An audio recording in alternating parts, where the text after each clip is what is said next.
To tell the truth, I'm always shocked when I hear about the huge problem about learning capabilities and learning motivation of adults. How we could, how can it be a problem? If we speak about mentally sound adult people, they have all the needed capabilities and they have all motivation, I'm sure. If you meet anybody who says, oh, I can't learn, or I'm too old to learn, or I don't want to learn, just ask him about his favorite sports team and results, or ask her about her favorite TV serial and actors. He or she will know everything about it. Everybody can learn. Everybody is motivated to learn. Everybody does learn. What we are speaking about? We are speaking about learning at schools, in courses, when our learners, how to say, seem not to be motivated. How can it be? If you have ever seen a 5-year-old child, she or he wants to learn everything, wants to know everything, has endless questions.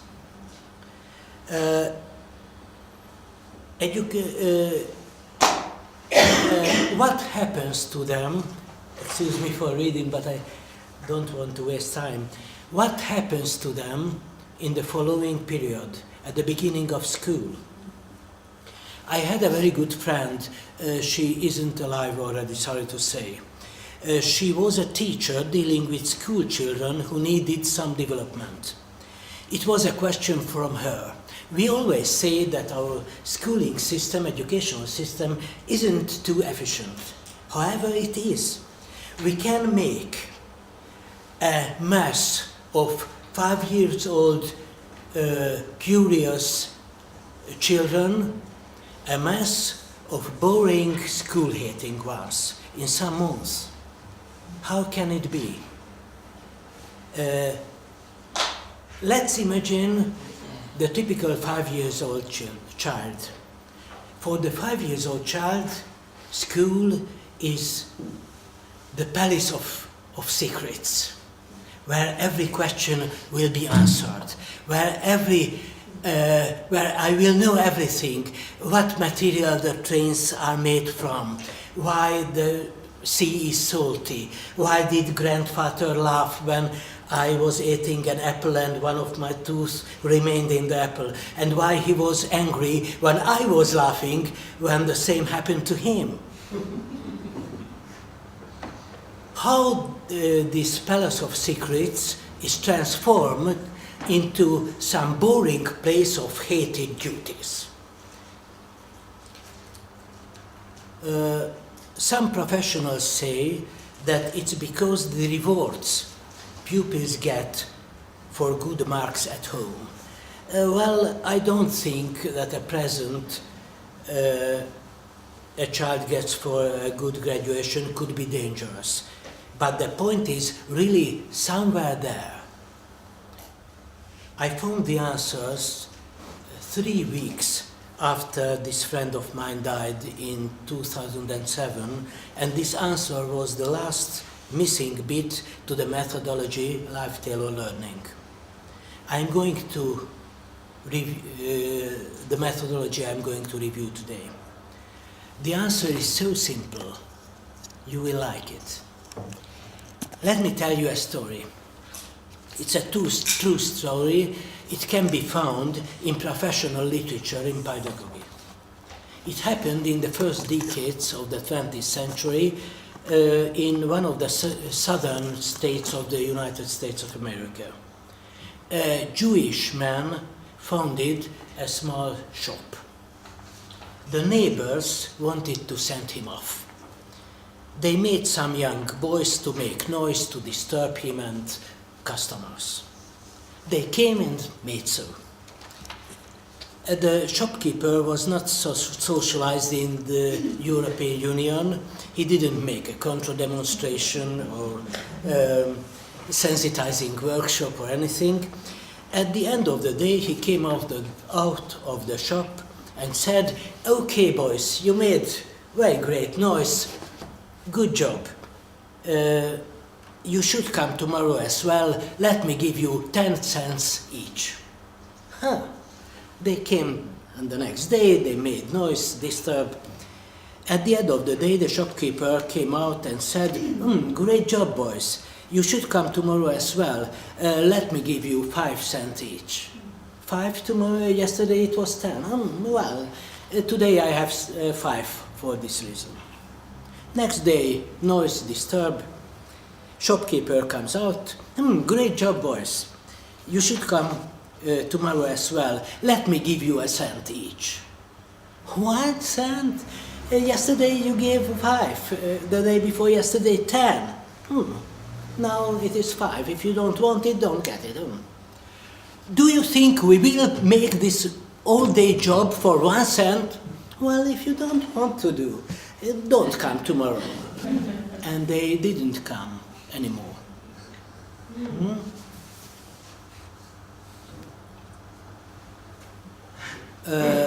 It is the present. Oh, sorry.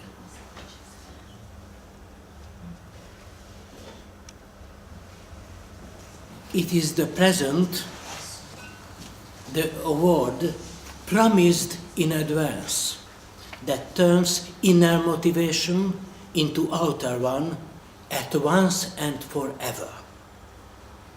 Because if you know in advance that there will be some appreciation for the result you are going to achieve, you begin to pay more attention to the expected appreciation than to the result itself.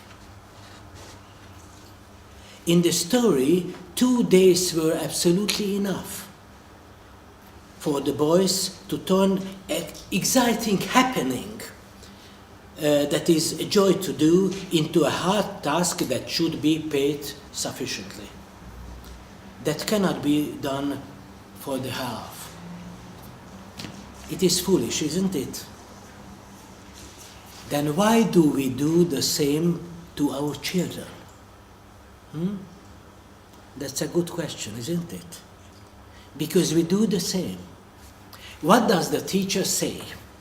"Oh, dear little Steve, your reading is brilliant. Some more effort and you will be able to read all the books in the school library. Because this is why you came to school." This is what teachers say. Maybe there are teachers who say so. But I'm afraid there are other teachers who say, "All right, little Steve, your reading was perfect, you get a good mark, Mommy will be glad." Little Steve goes home and waits what Mommy will say. What will Mommy say? "Oh, Steve dear, was there a reading lesson? What have you read about? Oh, you have read something interesting about camels. Oh, it was such a long time ago. I could read something interesting about camels. Please tell me what you have read."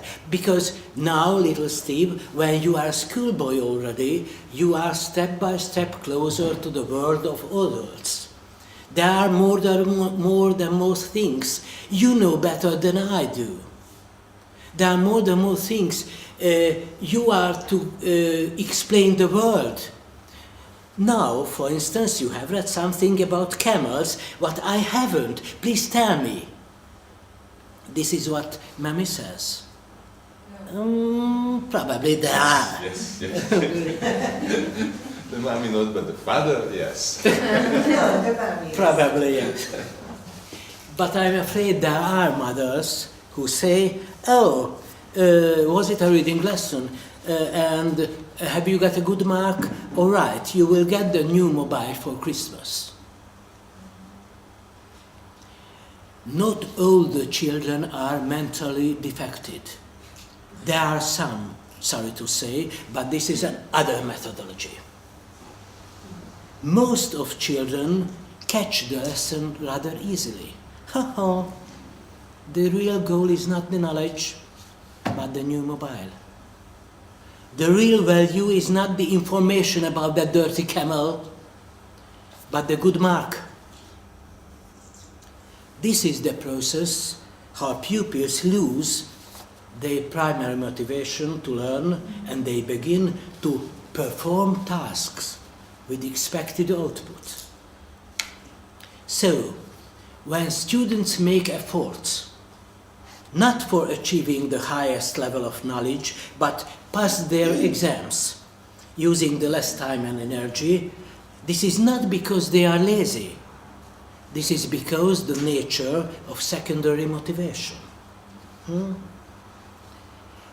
When the result of the proper activity is not the goal, just a tool, a way to the real goal. As in the story I told, if making a noise and an exciting disturb is not the goal, just a tool for getting the payment, then it's evident that the hero of the group is not who made the biggest noise, but the one who could get the biggest reward the most easily.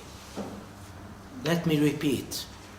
The hero of the class, of our groups, is not the student knowing the most, but the student getting the best mark with the less effort. And this is not because, this is not laziness, this is not swindle, this is not irresponsibility. It is simply the nature of secondary motivation, and nothing else. And it is us, educators and parents, who transform the primary achievement motivation of our children and learners into secondary motivation by promising them external advantages instead of the inner value of the knowledge itself. This was the lyrical introduction of my lecture, and now let's know how to get out of this trap. Some words about a special feature of learning in adulthood. Who among you can cycle, riding a bicycle? Anybody? Most of them. And who among you who could learn riding a bicycle without having a fall? Not me. How do we learn riding a bicycle? We sit on the bike and try to start. The bike leans, for example, to the left. Reflexly, we turn to the right and we fall. That's it. Somebody tells us, you have to turn the same direction where you lean. Great, now I know already. I sit on the bike, I lean to the left. Oh, now I have to turn to the left. But by the time I think this over, reflexly, I have turned to the right and I fall. Because reflex reaches our muscles twice quicker than anything we have to think. So, while it is a reflex, it will be quicker. It's a terrible thing to know that I knew I have failed, however I knew what to do. This is the point when many adults say, oh, I cannot learn that.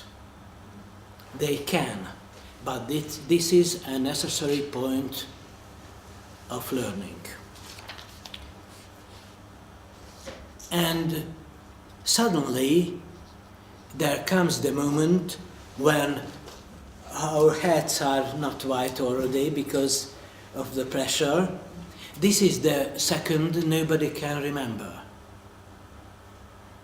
It's not through thinking, nobody knows how it goes. But the new motion became a reflex, suppressing the old one, and now we don't understand how it was earlier when we couldn't do it. Falling is not a fail, not the fiasco, but the method of learning to cycle. For a child, it's easy. Gets up and tries again. An adult will sit on the floor at the bicycle and saying, "Oh, this is too difficult for me. I'm too old for that, you know."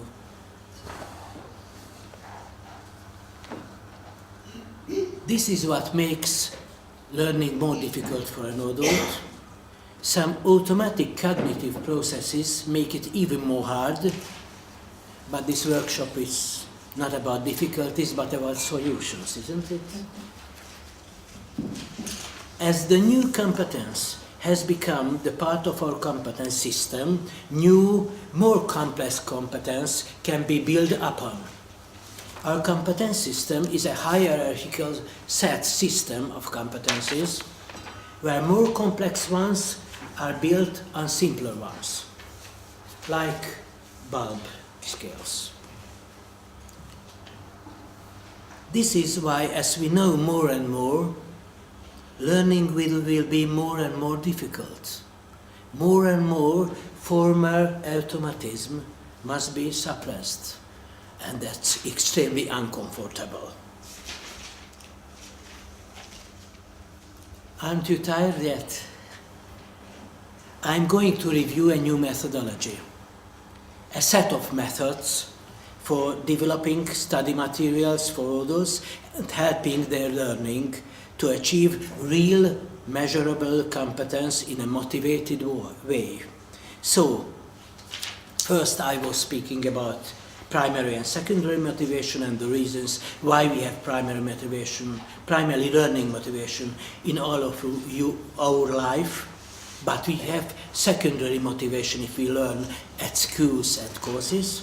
Then I was speaking about a special factor of adult learning. Now I'm going to show a methodology to get over these difficulties. It's a real practical intercultural methodology with an interesting and instructive story of the development process that came from a British-Hungarian cooperation 20 years ago. It was in the early 90s when a delegation of the Employment Department, the British Ministry of Labour, had a very interesting offer for the Hungarian Ministry of Labour. They offered a grant for about £200,000 for setting up a training methodology center for adapting the methods of open and flexible learning in Hungary and in our surrounding, mostly for purposes of vocational training. Why? It was about 10 years later when a British colleague told us that it was not the budget of the Employment Department actually, but the budget of the British Ministry of Foreign Affairs. Because just after the change of the political and economical system in Eastern Central Europe, they thought that there could be tensions in the society, serious problems, poverty, unemployment, and so on, and these tensions can lead even to civil war in the middle of Europe. They thought that vocational training can be an efficient way, an efficient tool to minimize the tensions. This was the background we didn't know at that time.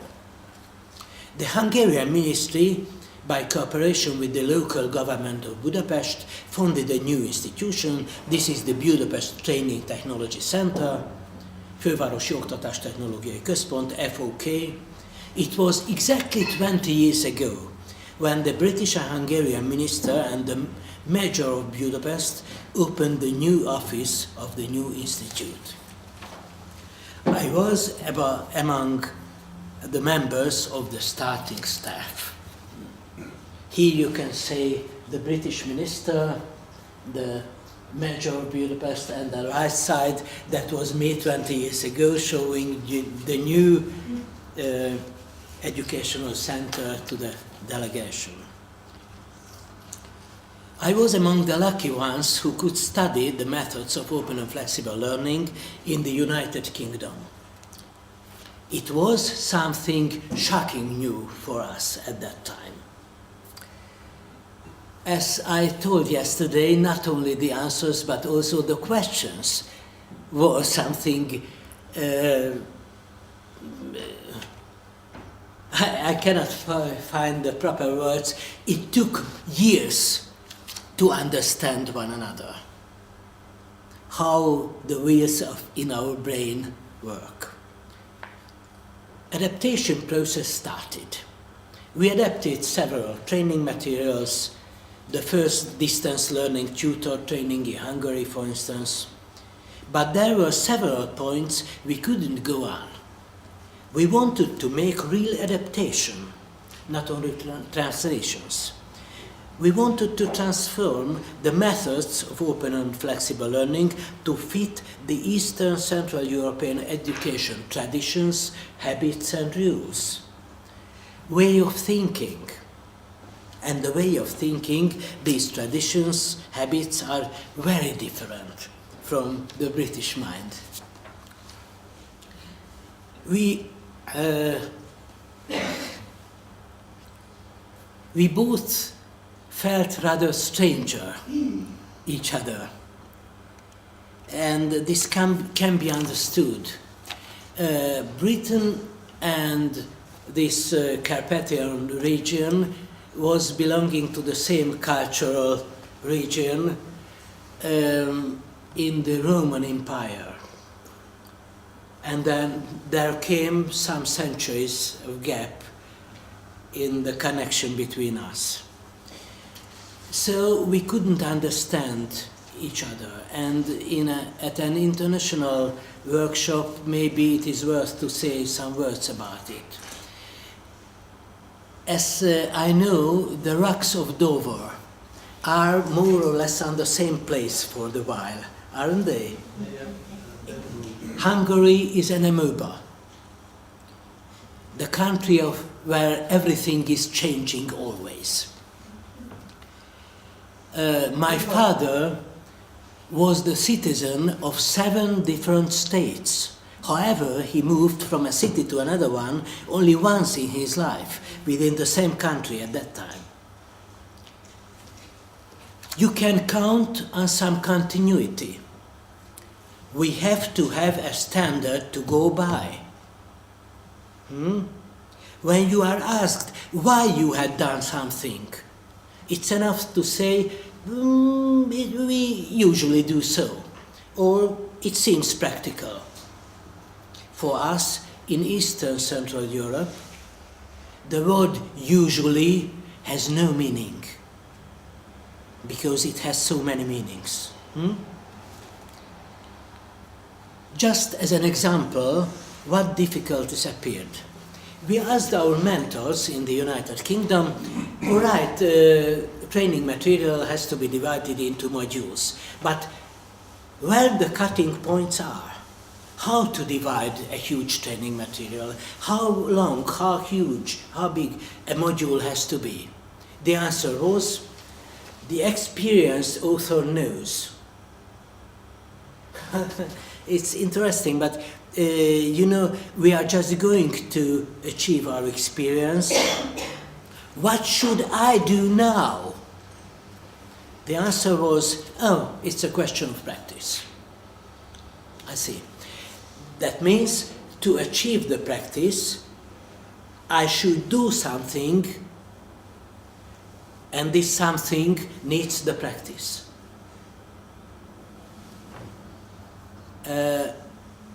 We had another question. I don't remember exactly what the question was, but the mentor said, it's a very interesting question.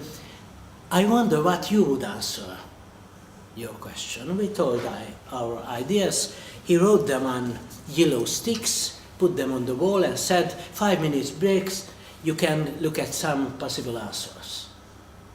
Now I know already how education goes in the United Kingdom, but you must forgive me that at that time I could think only, oh, I shouldn't be happy if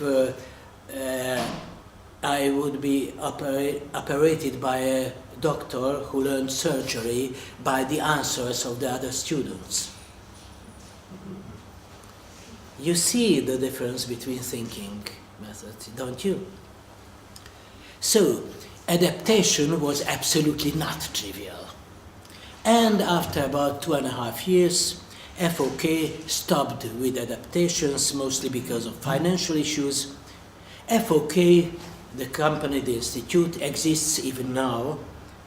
It is one of the background institutes of educational system. It runs more or less traditional teacher retaining courses, develops school administration software and so on. When adaptation work, well, it was me who tried to run the adaptation work at FOK.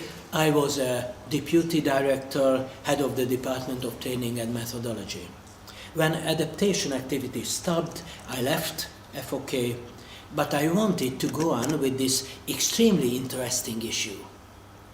There came some busy years and several institutes and schools and my own enterprise, and in 2007, so about 15 years after the beginning, I could say that I was ready with a technology which is as strict and formal as it has to be in our systems, and it is not less flexible and unbound than the model we could get acquainted in the United Kingdom.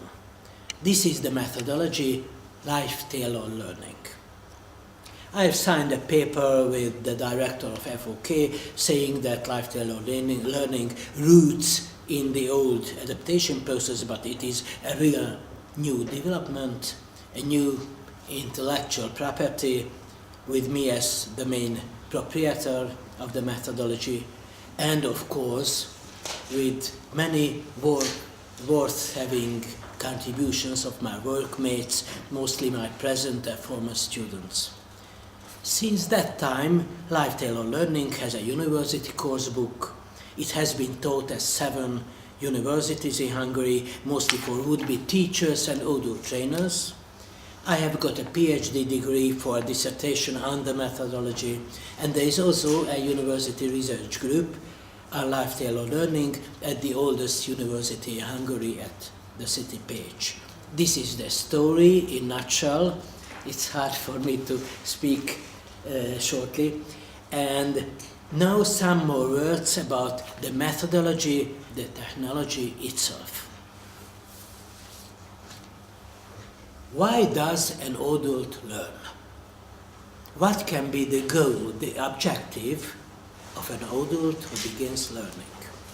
There can be several reasons, but technology can be made only if there is a proper goal to achieve.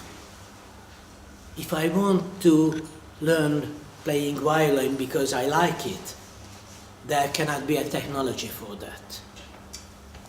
So, if we speak about any technology, then we speak about learning for a proper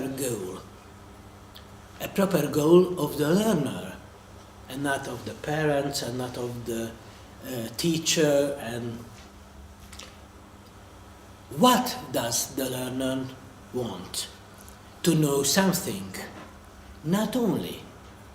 If I know the theory, how to ride a bicycle, but I cannot do it, probably it's not enough.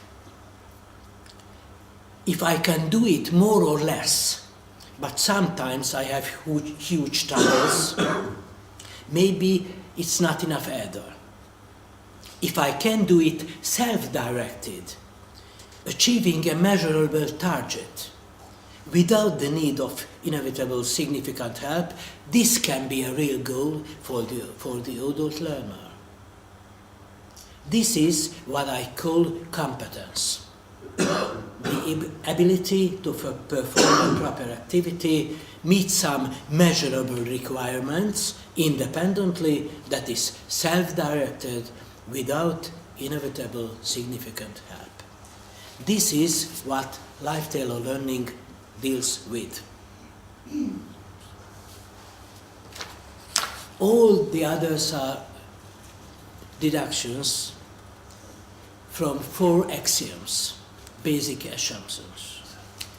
The first one is, learning is the activity of the learner and nobody else. Sometimes we make as if we took over the activity.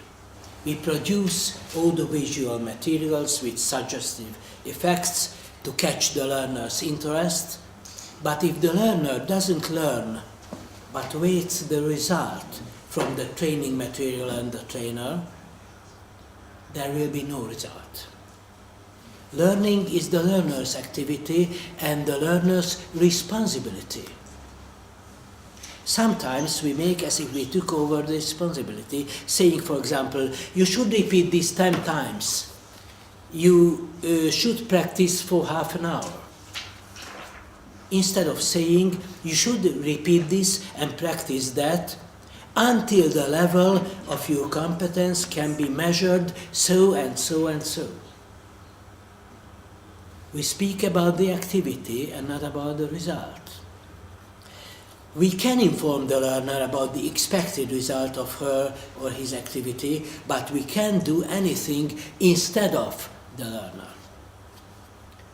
Number 2, I think all these are rather easy axioms, but sometimes we seem to forget them. Learning capability of a mentally sound adult learner has no immovable limits that couldn't be exceeded. I don't say that I could learn an exotic language, for instance. Maybe I haven't so much time in my life already. But there is not a wall in my brain saying that I can learn 200 words, but I cannot learn one more. No limits, that doesn't mean anything, but I say no limits. No point when I couldn't go on. The learner's life situation, circumstances, opportunities, restrictions, conditions may change during the learning process. Is it a surprise? As I see, a typical adult learner has normally 8 to 10 events yearly when she or he has to reorganize the calendar. Reorganizing calendar means nothing else but making something delayed or deleting something.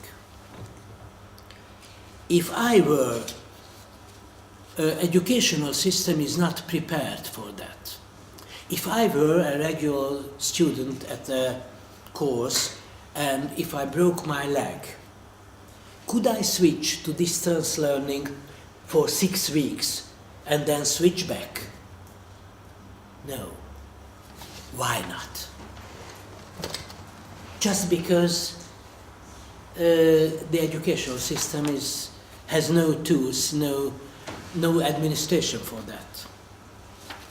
How can any school, any university, any training institute accept the learners to know all their circumstances, possibilities, restrictions, conditions in advance for years? That's what I don't understand. Deadlocks and halts are inevitable during the learning process. So, we remember the example about the bicycle. That's why we shouldn't prepare to avoid all halts. We should be prepared to stand up, to overcome these halts. These are the points we deduce the features and development technology of study materials as well as the helpers' roles from. I don't want to go through the whole deduction process. The results are very similar to the points of open and flexible learning, but it is always clear what, why and how we should do, and all the steps are controls of the former step. If developing a learning material, a study material, first step is to define the learning goal. The learning objective as a measurable, widening the learner's set of competencies, acquiring some new competency or improving some existing competency to a measurable target level. These can be perfect learning objectives and nothing else. Next step is forming the closing terms, closing conditions. When can we say that the learning process was successful? When? The answer is trivial. The learning process is successful if the learner has achieved her or his learning objectives. That's it, and nothing else. So, closing terms equal to the learning objectives.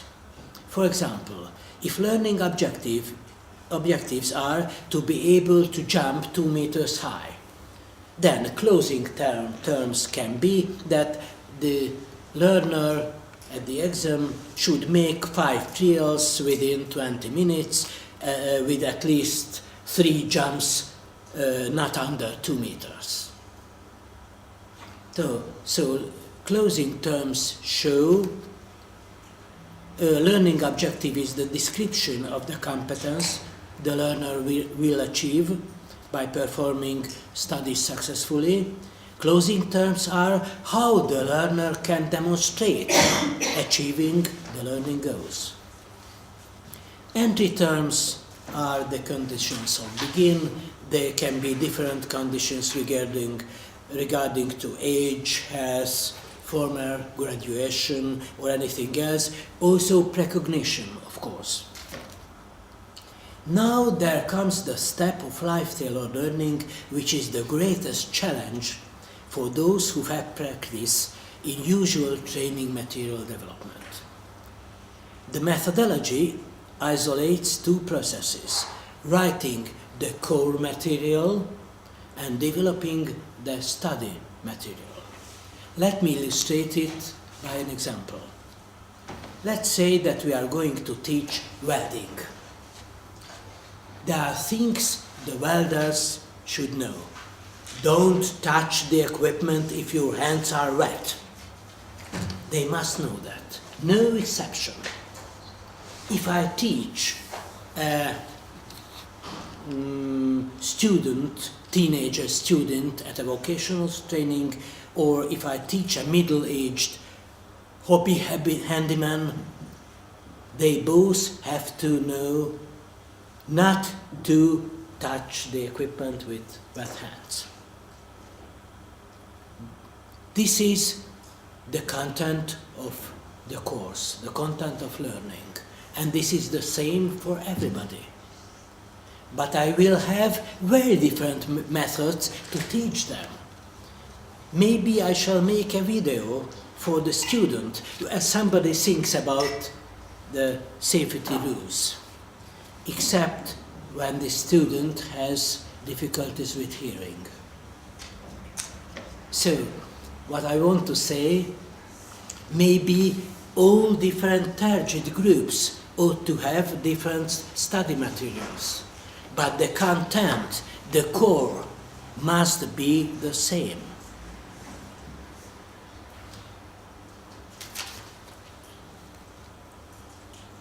What is the professional content, the core material, the content of the core material?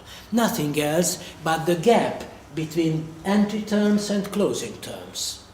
Students come fulfilling the entry terms, and we mustn't accept any more. And they want to meet closing terms. This gap is the learning content. And nothing more, not the history of welding, not the etymology of the word, nothing else but the gap between entry and closing terms. Having a proper core material, it's time to develop several study materials according to the target groups of learners. Each study material has to correspond to the same core material. This is the secret of achieving the same level, not depending on the proper learning tools and equipment and pace and place and any other features of learning. And this is the secret of being able to modify all these parameters during the learning process, to switch to distance learning and learning by computer and to switch back according to the changes and problems appearing in between. The possibility of switching among learning process while acquiring the same content, this means flexibility in the process, but proof guarantee in the result, because the same closing terms will be reached. So we have a really professional method to make sure that the study material is exactly about the needed content. But what about the learner? What about the learner's motivation? As we know, the learner's motivation is, we can say, the key of successful learning. The learner is motivated at the beginning. There must be some reason he attends the course. But it can be an outer motivation only, and we know what it means. So now, having the content in a core material, we have to focus on the learner's motivation. There are more than 30 theories on motivation. That means nobody knows what motivation really is. I have chosen two models, which are maybe not the most academic ones, but they can be used in our practice. One of them is about the deepest reasons of successful performance. The other gives practical advice how to maintain learners' motivation. When I teach would-be teachers, or maybe it's too early to switch, sorry.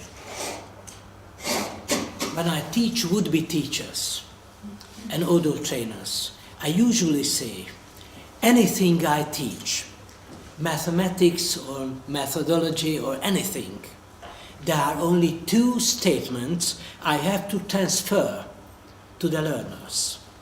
This is important for you. You are able to learn it. This is the end of the lecture. If learners accept these two statements, they can learn everything. If developing a study materials means nothing else but transforming the core material in a style which assures the proper target group that this is important for them and they are able to learn it. And that's all. Style, length, use of words, equipment, multimedia, timing, any support is for nothing else but this. Transforming the content of the core material to the learners and making them understand and believe that this is important for them and they are really able to learn it. The methodology, life-tailored learning, has many proper methods for this, but this would be a longer story. The shortest courses of life-tailored learning are 120 hours long, or they take 2 semesters in the conventional higher education. This was the study material development, and now some final words about helping the learner during the learning process. Now it's time to switch. The methodology lifestyle learning lets the learner to learn even alone, the cases which can be practiced only in group, but by their nature. But the learner is not left to herself or himself. Learning is by its nature successful. We can learn, but there can be an external need to handle the deadlocks and halts. There can be halts if the study material is incomplete or it's not at service by any reason. If the learner has problems in understanding, if the process itself halts, the learner's learning habits, skills conflict with the expectations or possibilities, or if there are no models for the tricks which can be acquired in the practice only. Helper roles focus on these four fields. The teacher, knowledge deliverer, the person who delivers the knowledge, is responsible for the availability of the necessary knowledge in a properly articulated structure by proper manner. It can be transformed by equipment too. Behind the equipment there is a teacher. It is the consultant who answers the professional questions precisely. Consultant, there is no need for the consultant to know psychology or to be a teacher. He answers the professional questions. The tutor helps the learning process itself. The mentor gives the model for the practical actions. These are different roles. It's not that necessary that it ought to be played by different people. There is only one rule. The tutor mustn't be the same person who gives marks, because conversation will change slightly. These are the key points of the methodology life-tailored learning. And this workshop is about new methods, innovative methods in education. My goal was to show you a system, a logical frame, which can be, I hope, a practical guideline in planning, organizing, carrying out, evaluating, as well as governing knowledge acquisition and its transfer. I hope you will consider it as a useful contribution to our workshop, and I should like to ask you to help us to widen our contacts and to set up cooperations on behalf of our research center. That's it. I'm waiting for you.